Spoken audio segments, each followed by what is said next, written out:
Otra semana con el viaje, tratando de dialogar la lección de escuela sabática para poder llegar el día sábado a compartirla con nuestros hermanos de iglesia. Un gracias, Pastor Patiño, por estar con nosotros aquí esta semana otra vez. Igualmente, Miguel, qué gusto saludarte a ti y reencontrarnos en este espacio con nuestros amigos que semana con semana nos acompañan. Gracias por sus comentarios. Sigan compartiéndonos sus ideas, sugerencias, preguntas que juntos habremos de construir este canal que tiene el objetivo justamente de presentar la palabra de Dios y lo que aparece en los estudios de la lección de escuela sabática para juntos crecer en esta plataforma espiritual. Dios nos ayude en el proceso. Y Miguel, ¿qué te parece si nos conduces con la oración inicial, por favor? Sí, sí, inclinemos el rostro. Nuestro Padre Celestial, Señor, te agradecemos por la oportunidad de venir y dialogar otra semana más tu palabra. Pedimos que seas tú quien sea glorificado a lo largo de este programa. En tu nombre, amén. Amén. 4 puntos en menos de 30 minutos, como lo solemos hacer, es para que podamos tener herramientas al momento de ya sea enseñar o participar en la lección de escuela sabática y poder tener algo concreto. Este, una semana muy bonita en la manera que fue descrita y creo que un llamado muy presente para todos nosotros en cómo es de que tenemos que nuestro papel en el gran conflicto, ¿no? Y para el primer punto que tenemos, lo titulamos nosotros propósito. ¿Qué nos puede decir de este primer punto, pastor? Punto de propósito.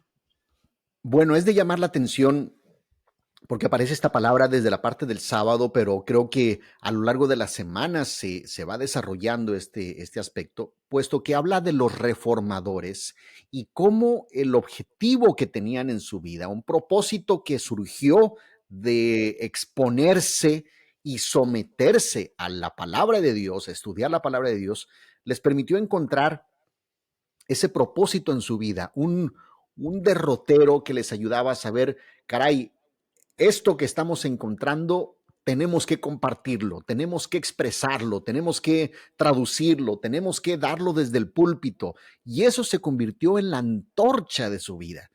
Hay ocasiones, Miguel, y seguramente tú has encontrado a lo largo de tu vida personas que caminan por la vida sin un propósito o con un propósito netamente secular. Decir, bueno, el propósito de mi vida es obtener riquezas, el propósito de mi vida es ser famoso, el propósito de... Pero este grupo de personas, si vaya que estudiamos acerca de la vida de Martín Lutero, estudiamos acerca de la vida de John Knox y otros de los grandes reformadores que son mencionados durante la semana, cuyo objetivo de vida era precisamente compartir sus hallazgos de la palabra de Dios y decir, aguas, vamos caminando por una avenida que no nos está, no está siendo congruente con mis hallazgos en mi estudio personal con la palabra de Dios. Y creo que es un llamado muy especial para cada uno de nosotros desde el momento que empieza la lección a ver hacia adentro de nuestro corazón y decir, ok, ¿cuál está siendo mi propósito hasta este momento de mi vida? ¿Ha sido verdaderamente el compartir a Dios? Y ojo también con esto, la lección menciona cómo es que puede ser algo superficial muchas veces. Y aquí donde tenemos que ver y decir, ok, si he sido algo solamente superficial, estaré puesto para poder aguantar las pruebas como los reformadores lo hicieron. ¿Podré entonces yo ir y hacer mi parte que me toque sin temor alguno porque veo a Dios como mi base de ese propósito? ¿O es algo solamente que digo de dientes para afuera y que, ojo, en Apocalipsis vemos cómo es que Dios dice, apartados de mí no os conozco, hacedores de maldad, y dice, tened cuidado los que usaron mi nombre solamente para bien personal. A ellos no los conozco, a los que solo lo utilizaron para avanzar en su camino personal. Y eso es algo interesante porque estamos haciendo las cosas en la iglesia solamente para que nuestro nombre suene más, estamos haciendo las cosas solamente para nosotros avanzar en ese camino o nuestro propósito verdadero es en verdad, como decimos, para ganar más para Cristo. Y el propósito de la gente que vimos aquí era algo muy especial y es lo que vamos a estar viendo a lo largo de estos 4 puntos, ese propósito especial que ellos tenían y cómo lo abrazaban a tal punto que lo llevaban hasta la misma muerte. Y esto, Miguel, no es un asunto menor. A mí me gustó que se compartiera durante el estudio de la semana el cómo Martín Lutero se expone o se encuentra con una Biblia en una universidad y dice, ¿cómo quisiera yo tener un libro como estos para mi vida personal, para poder estudiar yo en mi casa, en mi cuarto, etcétera.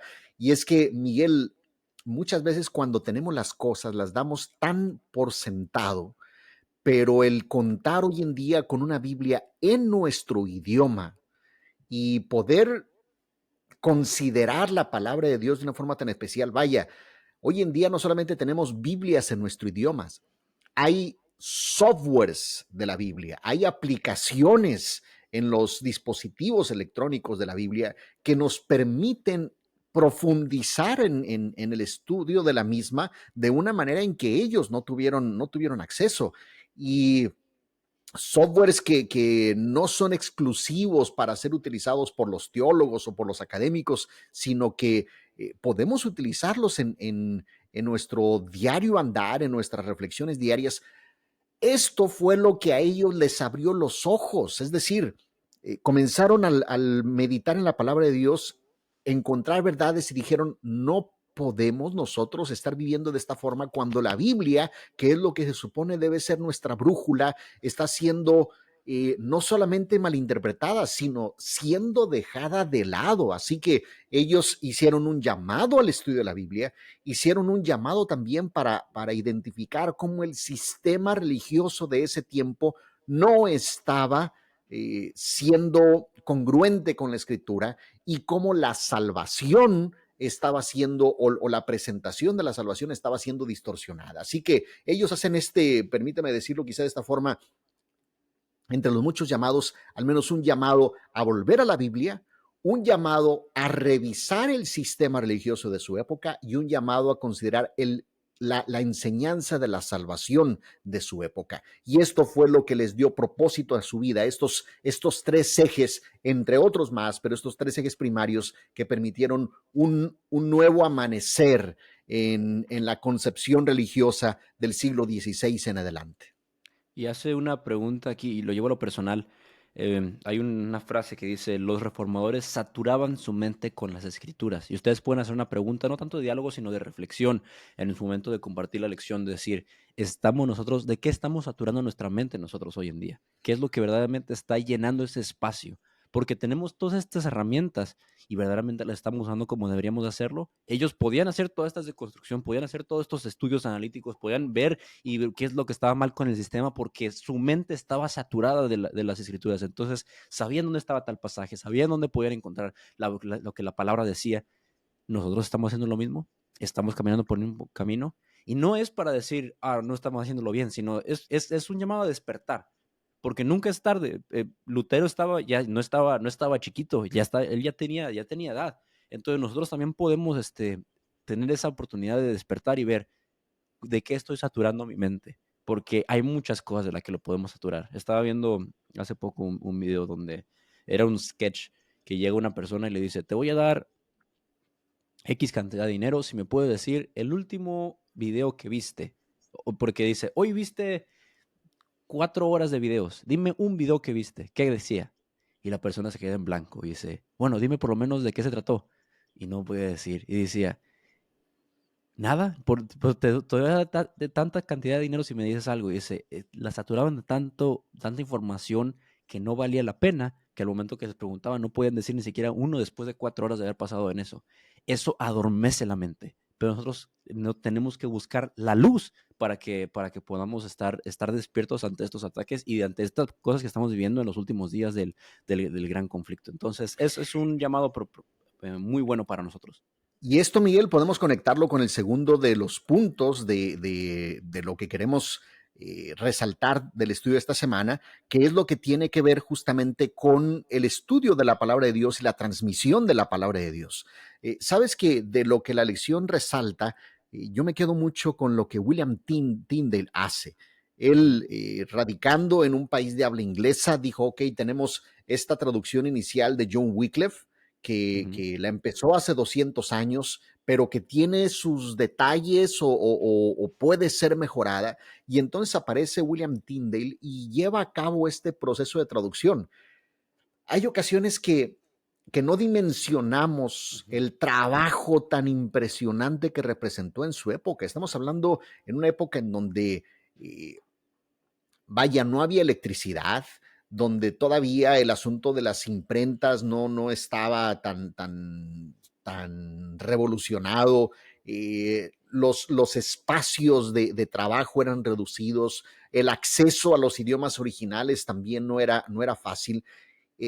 Yo no sé cuántos de nosotros hemos por lo menos transcrito, es decir, copiar palabra por palabra un capítulo de la Biblia. Nota cuánto tiempo te lleva y eso es copiar palabra por palabra. Ahora, cuando vas a traducir y Ujú. tratar de encontrar de qué manera expresar en tu idioma ese concepto en hebreo o en griego, aquellos que han hecho este tipo de labor saben el tiempo que se lleva. Ahora, cuando ya lo llevas al total de la Biblia, Miguel, esto es una obra titánica.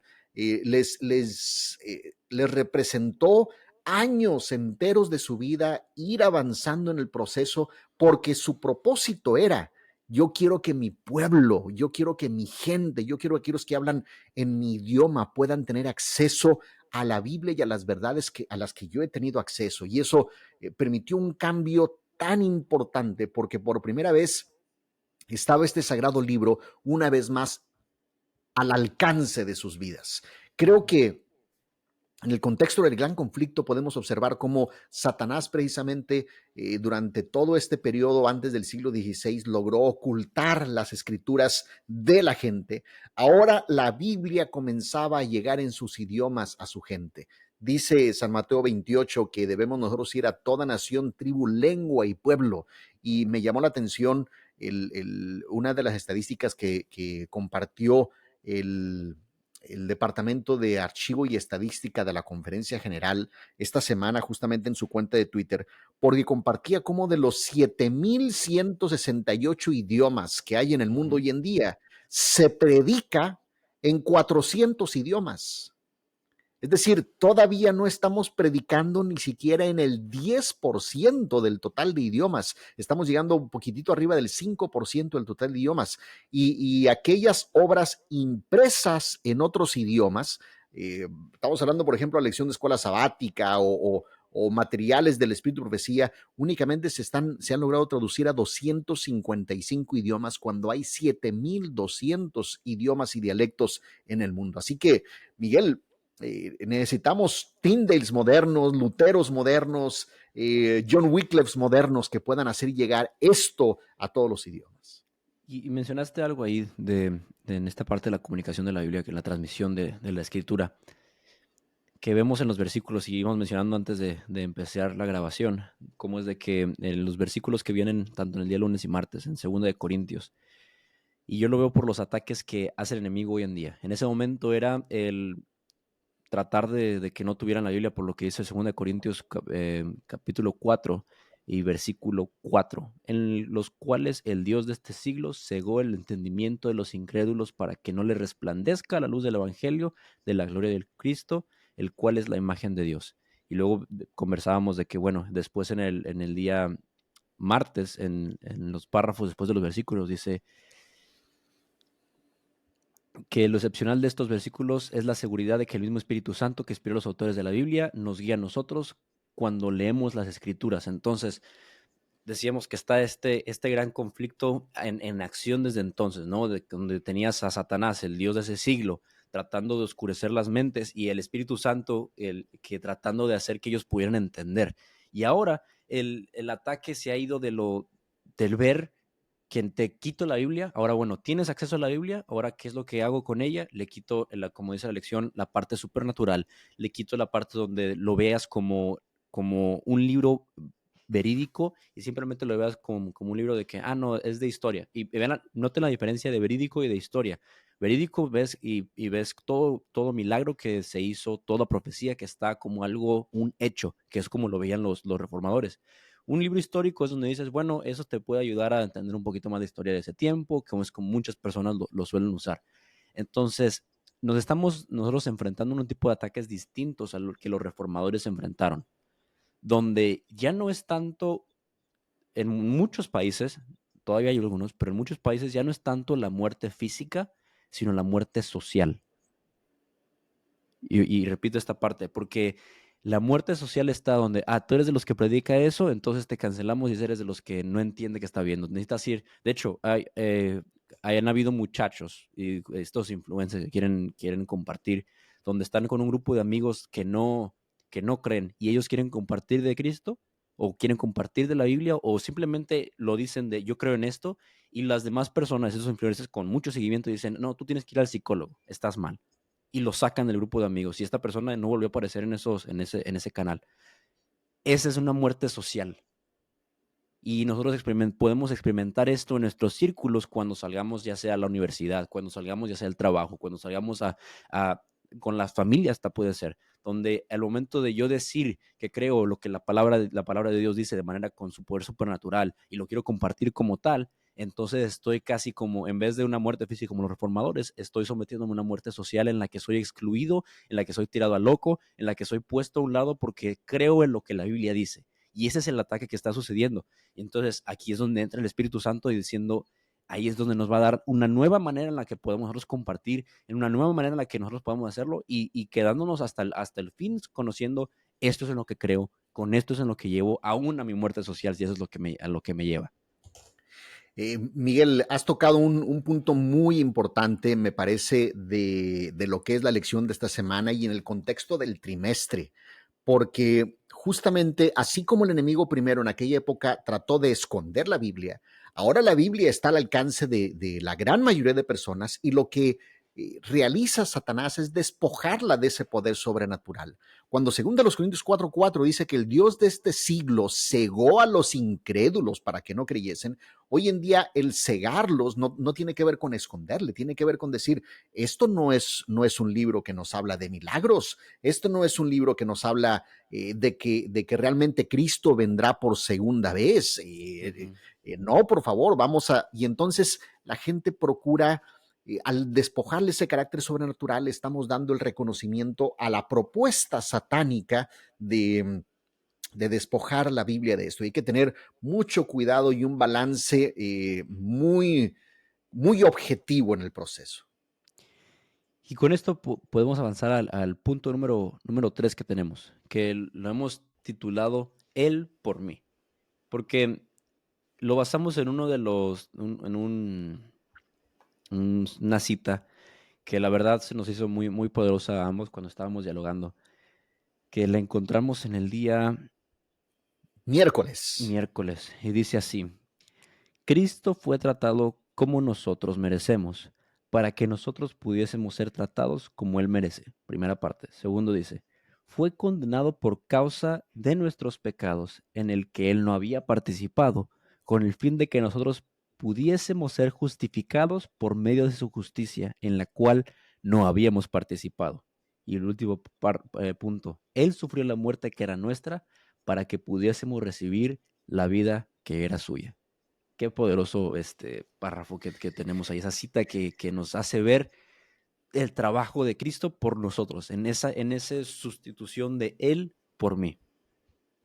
Y es que, Miguel, no podemos dejar de enfatizar la importancia de que la salvación no es un acto humano. No tiene, hay otra cita también de Elena de White que dice que el manto de justicia no tiene una sola hebra de obra humana. Todo es obra de Cristo. La muerte es una obra de Cristo. La provisión para el pecado es una obra de Cristo. La restauración o la reconciliación es una obra de Cristo. La mediación por nosotros ante el Padre y en la corte celestial es una obra de Cristo. Por lo tanto, no hay nada en lo cual yo me pueda gloriar cuando se trata de la salvación. Es por eso que no se trata de mí, se trata de Él, no se trata de mis obras, dice la Biblia, para que nadie se gloríe, sino se trata de la obra que Cristo realizó, porque solamente Él es el digno de la gloria y la alabanza. Esto es lo que los reformadores encontraron dentro de las solas al decir solo Cristo y sola gratia, cuando hablaba acerca de que únicamente la gracia provista por el Salvador o provista por Cristo es lo que nos otorga esa salvación precisamente. Y quiero que noten algo aquí que estamos viendo, porque estamos hablando del gran conflicto, estamos viendo los diferentes ataques que llegan. La primera parte vimos ataques contra la Biblia, aquí estamos viendo ataques contra la soteriología, con el asunto de salvación, con el asunto de la gracia. Y estos son dos ataques que los reformadores tuvieron que ver. Muchas veces pensamos que, bueno, solo son ataques con lo que la Biblia dice, con lo que la Biblia es, con lo del sábado, con lo de creación, porque son asuntos que vienen, que están puestos en la Biblia. Pero ahora, de manera muy sutil, este asunto de la gracia ha estado, o de la salvación, ha estado entrando en la mente, no solamente, ya no de la gente de afuera, sino en las iglesias. Y es aquí donde es otro ataque del enemigo, donde, bueno, ya se aceptó, ya no se ocupa ese tipo de sistema para que lleguen a Dios. Bueno, déjame ver de qué otra manera puedo yo entonces atacar a esta creencia para que no se dé. Y es donde que vamos a lo que hemos estado dialogando en el momento. Aquí dice la lección que Martín Lutero y los reformadores protestantes descubrieron que solo Cristo era su fuente de salvación. Y empezaron a predicar este mensaje de gracia salvífica, pero se ha ido cambiando un poco, se ha ido exagerando de cierta manera en lo que hemos llegado y va a ser nuestro último punto, que nos quedan ya 9 minutos para llegar y ahora quiero hacer la transición para el siguiente punto, que sería las preguntas que vienen en el día viernes. Hay 4 preguntas que vienen, de las cuales vamos a enfocarnos, como es la segunda parte, en las partes que hablan sobre la gracia, que son la pregunta 3 y 4. Estos son los ataques que el enemigo ha hecho para tratar de transformar lo que viene diciendo de la gracia. Dice, pregunta 3: ¿existen peligros si no se entiende correctamente el concepto de salvación por gracia? ¿A dónde puede conducir este malentendido? Y esto lo vamos a juntar con la pregunta 4, porque aquí nos menciona uno de esos peligros y uno de esos malentendidos, que es, ¿qué quiere decirnos algunos? ¿Qué quieren decirnos algunos cuando utilizan la expresión gracia barata o la gracia es barata? Son las dos preguntas que pueden ustedes aven- eh, hacerle a su escuela, a su clase, y vamos a pedirle al pastor que nos ayude a responder esas dos. De qué quiere decirse cuando vemos esto de gracia barata y los malentendidos que pueden surgir de algo así. Claro, este concepto y estas palabras aparecen en la época de los reformadores, poniendo el contexto, porque durante esa época la salvación estaba conectada a un sistema o a una iglesia. Es decir, Ujú, no había salvación fuera de la iglesia. Por lo tanto, hay que pertenecer al paraguas de la iglesia para que la salvación sea posible. Es el concepto en esa ujú, época y dominante en la forma de percibir la religión. Cuando aparecen los reformadores y dicen, no, no es a través de la iglesia, sino es a través de Cristo, porque la salvación es por gracia, no por un sistema o no por una denominación, entonces aparece este concepto de gracia, que es un regalo, que es un don, y por medio de la cual mi reconciliación con Dios es posible. Ahora, esto puede llevar un malentendido, que es la pregunta, a qué peligro nos puede llevar y qué malos entendidos pueden surgir por el concepto de salvación por gracia al decir, bueno, si ya no hay un sistema, entonces ya no necesito de ninguna denominación, ujú, ya no necesito de ninguna iglesia, ya puedo vivir yo mi vida aparte, completamente desconectado de cualquier comunidad religiosa, porque la salvación no viene por ahí. Y aun cuando es correcto que la salvación no viene por ninguna denominación, este es uno de los grandes riesgos, porque esto lleva a un aislamiento religioso. Y no hay cosa más peligrosa que un aislamiento religioso, porque ahora ya no es lo que la Biblia dice, sino la manera en cómo yo interpreto lo que la Biblia dice. Y entonces me salgo de un paraguas institucional para meterme a un paraguas racional, que es mi interpretación de las cosas. Y este es uno de los grandes riesgos y grandes peligros. Entonces, en nuestra época con lo que nos topamos es con una subjetividad religiosa, o decir, bueno, ese es tu religión, esa es tu interpretación, yo voy a vivir mi forma, y entonces esta subjetividad o esta forma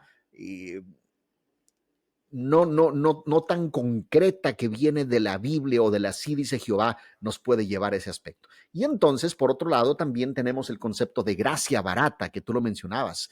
¿Qué ujú. significa gracia barata o por qué esta expresión aparece en la Biblia? Bueno, porque algunos dicen, bueno, lo que tú me estás predicando es que si únicamente Cristo salva y la gracia salva, entonces Ya no tengo que observar nada, ya no tengo que vigilar nada porque Cristo me dio la salvación. Por lo tanto, no importa el cómo viva, si yo acepto que Cristo es el Salvador, ya puedo vivir así. Y entonces el concepto del regalo de Cristo a través de la salvación se convierte en algo barato porque queda completamente desconectado del poder salvífico de Cristo. ¿Y a qué me refiero con el poder salvífico de Cristo? Es un poder transformador. Por lo tanto, cuando yo ese concepto de gracia lo dejo en únicamente, Cristo me salvó, puedo vivir como quiera, puedo hacer lo que quiera, puedo proceder como quiera y puedo transgredir las leyes que sean necesarias porque ahora ya no estoy bajo la ley, sino bajo la gracia. Y entonces me lleva a un concepto en donde la gracia la diluyo de tal manera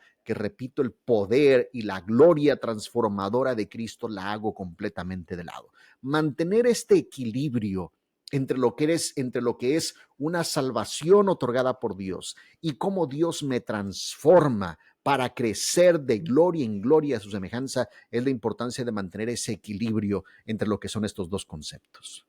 Y es así como pueden ustedes llegar y plantear la pregunta y guiar la respuesta de esta manera, porque sabemos que estos son temas de, de, de mucha duda para muchos. Entonces puede ser algo en la que ustedes pueden ir guiando la conversación para llegar a este punto y con este punto cerrar y decir, sí, Claro, de hecho, Miguel, vale la pena, hago un paréntesis, porque hay quienes preguntarán, bueno, y entonces, ¿por qué es necesario observar el sábado? ¿Por qué es necesario observar la ley?